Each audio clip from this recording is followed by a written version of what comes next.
Ashamaa akkam jirtu kabajamtootaa fi daawwattoota Abduu M2 viidiyoo har'aa kana keessatti akkaataa paaswordii Wi-Fi fi maqaa Wi-Fi keenya itti jijjiirru kan wajjin ilaalluta.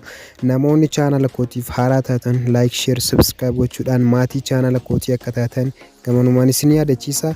Tole Wi-Fi keenya paaswordii fi maqaa jijjiiruudhaaf Google Chrome isin barbaachisa. Google Chrome alattillee browserii biraa fayyadamuu ni dandeettu jechaadha. Anama Google Chrome dhaan isinitti agarsiisa. Yeroo tokkoof Google Chrome keessan ni banattu jechuudha. Erga bifa kanaan banattanii iddoo search or type web address jettu sanitti lakkoofsa adreesii raawutarii keessanitti barreessitu jechuudha. Raawutariin an fayyadamu D-Linkidha. Adreesiin raawutarii D-Linkii 192.168.1 jechuudhaan search gootu jechaadha. Itti aansuudhaan iddoo username san admin waan dhiistu, iddoo paaswordii raawutarii keessanitti galchitu. Yoo jijjiirtanii jiraattan paaswordii jijjiirtan san yoo jijjiirre immoo admin jechuudhaan itti galchitu jechaadha. Itti aansitanii gara gadiitti bu'uun iddoo log in jettu san irra tuqxu. Erga garanitti isin fidee booda iddoo kan OK jettu. Itti aansitanii wireless setup iddoo jettu tana secondary 2 gadi qabdu jechaadha. Itti aansitanii gara gadiitti bu'uun wireless security iddoo jedhamu sana gadi tuqxu.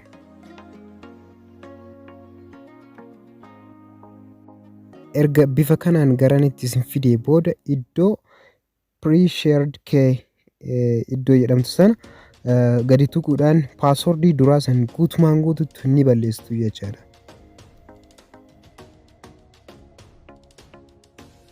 Erga bifa kanaan xaragdanii paaswordii haaraa hin daganne itti galchitu jechaadha.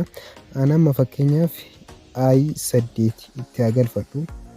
Qubee I8 ittiin galfadha. Bifa kanaan erga itti galfadhee booda gara gadiitti bu'uudhaan apply changes iddoo jedhamtu san irra tuqadhaa jechaadha. Erga bifa kanaan tuqadhee booda sekondiiwwan 20 booda Wi-Fi koo naaf hojjeta jechaadha. Sekondiiwwan taniin obsaan eeggadha.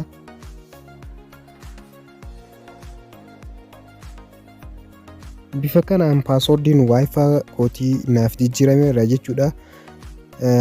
Check-up godhuudhaaf iddoo of duuba deebi'ee connect godhee haa ilaalume.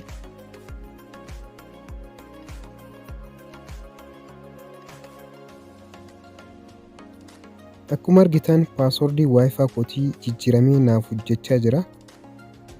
Amma immoo akkaataa maqaa Wi-Fi keenyaatti jijjiiru kan wajjin ilaalluta. Maqaa Wi-Fi keenyaa jijjiiruudhaaf akkuma duraa san browserii Google Chrome nu barbaachisa. Google Chrome keenya ni banna jechaadha akkuma duraa san. Itti aansinee koodii duraan itti galchine san akkuma duraa sanatti ni galchina. Erga garanitti nu geessee booda gara gadiitti bu'uudhaan iddoo wireless setup jedhamtu san yeroo tokko qofa gadi tuqxu jechaadha. Ergasii booda garanatti nu fida. Nuti immoo iddoo SSD sana gadi tuquudhaan iddoo SSD kana gadi tuquudhaan maqaa keenya duraan ture irraa maqaa haaraa kenninaaf jechaadha. Nama fakkeenyaaf kana haqeetiin maqaa haaraa yaa kennuufi Mandoo Siikoo jedhaa barreessu. Mandoo Siikoo Wi-Fi. Erga bifa kanaan kenniifi booda gara gadiitti bu'uudhaan iddoo apply changes iddoo jedhamtu san irra tuqadhaa jechaadha. Apply change iddoo jedhamu kana tuqa. Ergasii sekondii 20 booda maqaan Wi-Fi kootii naaf jijjiirama jechaadha. Sekondiiwwan 20 tan obsaan eegganna.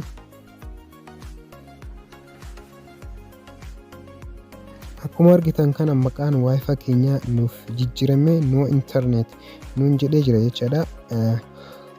Connect goonee wajjin haa ilaalume. Kun akkuma argitan kana maqaan Wi-Fi kootii naaf jijjiirameera jechaadha. Bifa kanaan jijjiirachuu hin dandeessanii paaswordii keessanitti galchuudhaan cheekaap gootu jechaadha. Paaswordii koo itti galcheen cheekaap godha.